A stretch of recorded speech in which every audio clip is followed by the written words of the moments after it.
करने के लिए ये पंचसूत्रा क्या है, जैसे साप्ताहिक बचत करना, साप्ताहिक 10 रुपये बचत करना, बैठक हमारे पशुपालन विभाग के डॉक्टर साहब जो बताए सेक्स शॉर्टेज सीमेंट के बारे में ऋण का हम समय से बताना वापसी चाहेंगे। करना यही और कार्यक्रम है जन संवाद कार्यक्रम, जिसमें हमारे पशुपालन विभाग के डॉक्टर साहब ने बताया कि हमारे पशुओं में जो भी पशुपालक हैं पशुओं को सेक्स शॉर्टेज सीमेंट डालने का प्रयास कराएं ताकि तो सरकार के द्वारा किया इन समूहों को और आगे बढ़ने के लिए आपस में लेन देन करने के लिए कुछ राशि मुहैया कराई जाती है। जैसे परिक्रमी नीति है जो पहले 15,000 दी जाती है, इसको बढ़ा करके अब 30,000 रुपये कर दिया गया है, जो प्रत्येक समूह को एक बार दिया जाता है उनके बचत खाते के माध्यम से, और हमारे डॉक्टर साहब ने जो जानकारी दी और आगे और भी अपने चैनल के माध्यम से जानकारी देंगे। तब तक के लिए बहुत बहुत धन्यवाद।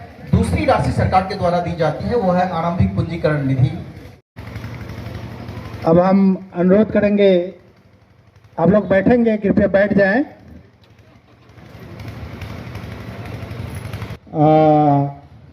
कि पशुपालन विभाग द्वारा कौन कौन सी योजनाएं चलाई जा रही है उस संबंध में संक्षिप्त में जानकारी देंगे। धन्यवाद सर। मंच पर आसीन हमारे जिला स्तरीय पदाधिकारीगण, जनप्रतिनिधिगण और सबसे महत्वपूर्ण हमारे किसान बंधु भाई बहनों और मीडिया कर्मी, हमें बोलने का मौका मिला पशुपालन से संबंधित कुछ बातें बताने का। जैसा कि आप लोग जानते हैं कृषि विभाग से अभी पहले भी कुछ केसीसी लोन का दिया जाना सुनिश्चित किया गया था, परंतु हमारे विभाग से भी आपको जानकर के ये आश्चर्य होगा कि हमारे विभाग में भी केसीसी लोन का सैंक्शन के लिए हम लोगों के पास आया हुआ है। हम जितने भी किसान बंधु यहाँ आए हैं या फिर जिस गांव से आए हैं उस गांव में जाकर के आप लोग भी हमारी तरफ से ये बताने का प्रयास करेंगे कि केसीसी लोन पशुपालन के लिए भी आया है और आप लोग फॉर्म फिलअप करें। अगर आपके पास फॉर्म की उपलब्धता नहीं है तो हम आपको उपलब्ध कराएंगे। जिला में भी मिल सकता है, हमारे प्रखंड में भी मिल सकता है और हमारे पास भी हो।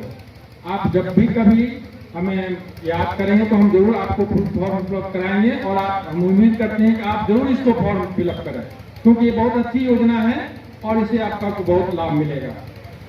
दूसरी, हम आपको ये आग्रह करेंगे कि चूंकि पूरे प्रखंड में बहुत सारे ऐसे ग्रामीण किसान हैं जो अभी भी गायों के प्रति उदासीन है। मतलब ये कि आप लोग गाय तो पालन करते हैं परंतु हमारे पूरे जिला में, पूरे बिहार में टीकाकरण होता है, बहुत सारे किसान टीकाकरण नहीं करवाते हैं। इसलिए वैसे किसानों से आग्रह करेंगे कि जो किसान टीकाकरण नहीं कराते हैं, हमारे यहाँ अभी 3 टीकाकरण होना सुनिश्चित है जो कि इसी महीने स्टार्ट होगा। पहला टीकाकरण है HSBQ, जिसको कि आप लोग गला घोटू बोलते हैं। गला घोटू हम लोग अपनी भाषा में बोल रहे हैं, आप लोग ये जानिए कि दोनों पैर के बीच में स्वेलिंग आता है, यानी सूजन आता है। वो बड़ा जानलेवा बीमारी है, उसमें जानवर की मृत्यु हो सकती है।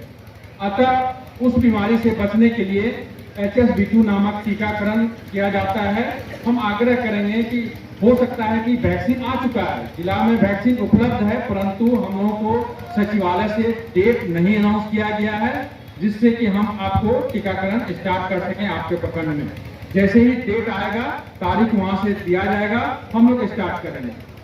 इसके बाद HSBQ के बाद ब्रुसलोसिस एक टीकाकरण होता है। आमतौर पर आप जानते होंगे या देखे होंगे कि जो बाछी पहली बार गर्भवती होती है, यहाँ माताएं बहुत बैठी हुई हैं, उनके लिए मेरा विशेष आग्रह है कि बहुत सारी ऐसी बाछी जो पहली बार गर्भवती होती है और वो 6 महीने, 4 महीने, 3 महीने, 8 महीने में एबॉर्शन हो जाता है। आप देखे होंगे ऐसे बहुत सारे किसान बंधु कि बाछी का बच्चा खराब हो जाता है, मर जाता है, वो एबॉर्शन हो जाता है। वो बीमारी है, वो कोई ऐसा नहीं है कि किसी कारण से एबॉर्शन, वो एक बीमारी है जिसको ब्रुसलोसिस बोला जाता है और इसका सरकार की तरफ से फ्री ऑफ कॉस्ट यानी निःशुल्क टीकाकरण किया जाता है। उसका भी टीका हमारे पास आ चुका है, परंतु HSBQ के बाद उसका टीकाकरण होगा, जिसका तारीख फिर निर्धारित होगा, फिर आप लोगों के बीच हम लोग आएंगे। तीसरा टीकाकरण है बकरी का। माताएं बहन बैठी हुई हैं, आप लोग जानते होंगे, बकरी पालन तो जरूर करते होंगे। बकरियों में एक जब से सबसे खतरनाक बीमारी है PPR। पीपीआर का मतलब ये हुआ, उसका लक्षण ये है कि उसमें नाक से पानी आना, पैखाना पतला होना और पैखाना में बहुत सारा गंध होता है। आप इस चीज को देखे होंगे। आमतौर पर इसको लोग डायरिया बोल देते हैं कि पैखाना खराब हो गया, पेट खराब हो गया। वो पैखाना पेट खराब नहीं हुआ, वो डायरिया नहीं है, वो पीपीआर एक वायरल डिजीज है। यानी कि वायरस से एक बीमारी होती है जो बहुत जानलेवा है। आप देखे होंगे किसी एक बकरी को ये बीमारी होती है और अगर आपके पास 10-20 बकरियां हैं तो 4 दिन 5 दिन में सारी बकरियां को पकड़ेगी और सारा बकरियां साफ। तो ये बीमारी से बचने के लिए सरकार निःशुल्क टीकाकरण लाई है और जिसका टीकाकरण तीसरे राउंड में किया जाएगा, यानी HSV-Q पहले, फिर ब्रुसेलोसिस और फिर पीपीआर का, जिसका डेट आने के बाद हम लोग आपको सूचित करेंगे।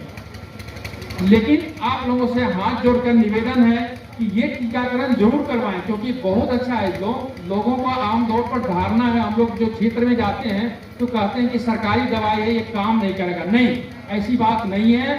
आप लोग इसको मन से निकाल दें, बहुत अच्छा काम करता है और आप लोग इस पर जागरूक होकर के टीकाकरण जरूर करवाएं। चौथा एक और बताएंगे, बहुत सारे हमारे किसान अभी भी अस्पताल नहीं जाते हैं।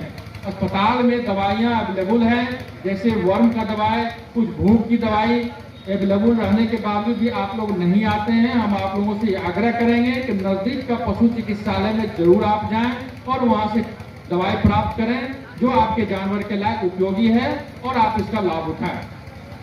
एक और अहम बात बताएंगे आपको, जो अंतिम बात है, बताने का बहुत है, बहुत हमारे पदाधिकारी लोग बैठे हुए हैं बताने के लिए। सबसे अहम ये है कि आप लोग जितने भी किसान बंधु हैं, हम आपसे विशेष आग्रह करेंगे, उन्नत जाति की गाय पालिए। उन्नत जाति का मीन्स ये हुआ कि जो गाय अभी आप पाल रहे हैं, बहुत सारे किसान बंधु पालते हैं, यहाँ बैठे हम जान रहे हैं, लेकिन बहुत सारे किसान ऐसे गाय पालते हैं जो 2 किलो 3 किलो दूध करती है। तो आप लोगों से आग्रह करेंगे कि 2 किलो 3 किलो वाली दूध वाली गाय ना पालें, ऐसी गाय पालें जिससे 2 किलो दूध आप भी खाएं और 5 किलो बेचे भी, जिससे उसका खर्चा ऊपर हो जाए। तो इसके लिए आप लोगों को एक नया खबर दे दें, इसके लिए हमारी सरकार ने सेक्स सॉर्टेड सीमेंट, जिसकी बहुत प्रतीक्षित आप लोगों के लिए प्रतीक्षा कर रहे थे, बहुत पहले हम लोग को बोला भी जाता था कि डॉक्टर साहब बाछा का सीमेंट, बाछा हो जाता है तो हम लोगों का जानवर खराब हो जाता है, उसको हम बेच देते हैं, कोई काम का नहीं है, बाछी का सीमेंट चाहिए। तो बहुत सरकार प्रयास करने के बाद हमारे बिहार में भी और आपके कटिहार जिला में भी सेक्स सॉर्टेड यानी बाछी पैदा करने वाला सीमेंट आ चुका है और आप लोगों से आग्रह करेंगे कि आप वैसे सीमेंट का उपयोग करें जिससे बाछी पैदा हो। आपको जान करके ये और भी खुशी होगी कि आपके पास पूर्णिया में मरंगा में इस सीमेंट का उत्पादन होता है। जितना भी सरकारी सीमेंट आता है या सेक्स सॉर्टेड, मरंगा में इसका उत्पादन हो रहा है और आपके यहाँ सप्लाई दिया जाता है। अतः किसान बंधु से आग्रह है कि सेक्स सॉर्टेज यानी कि जो बाछी पैदा करती है, 100% नहीं कहेंगे, लेकिन वो ट्रायल के रूप में सरकार ने हम लोगों को वितरण के लिए उसका कुछ चार्जेज हैं, वो चार्जेज आपको लगेगा और आप लोग उसका सीमेंट से अपने जानवर को पाल खिलाएं जिससे कि बाछी पैदा हो और आप अपने जानवर को बेचने से, यानी जो बाछा होता है तो आप बेच देते हैं, उसका कोई उपयोग नहीं है, लेकिन बाछी होगी तो आप लोग को फायदा होगा और इसका उपयोग करें।